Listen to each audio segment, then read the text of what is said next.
Kaukauna. My name is Brianna Moody. I'm the Communications and Marketing Coordinator for the district, and I am here on site at Victor Haen once again to bring you another construction update.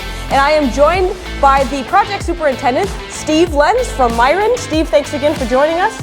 And Steve, can you just bring us up to date on what has happened since our last update? At that point, we had just poured the concrete floors and the decking was just going in. Lots of progress has been made since then. Can you kind of bring us up to speed?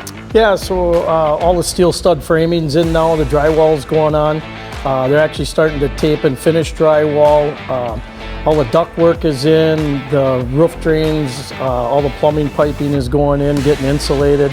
We're working on the gym, getting all the conduits pulled for the lighting, basketball hoops, all that stuff. Going around, we're pouring some stoops outside right now, doing a lot of brickwork on the outside with the nice weather we got.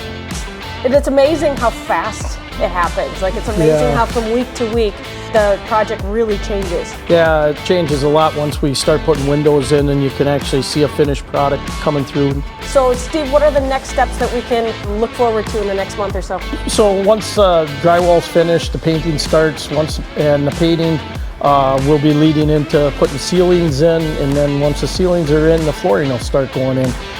Doors will start getting hung, cabinets will go in, a lot of stuff to get done in the next 2 months. That's amazing, lots of interior work. So, all right, well, thank you, Steve. We're still on time and on budget, right? Absolutely. And looking forward to seeing the progress on site here at Victor Haen Elementary School. If you are still interested in keeping up to date on all the latest projects, please visit our website under project updates to see the latest from all of our projects around Kaukauna.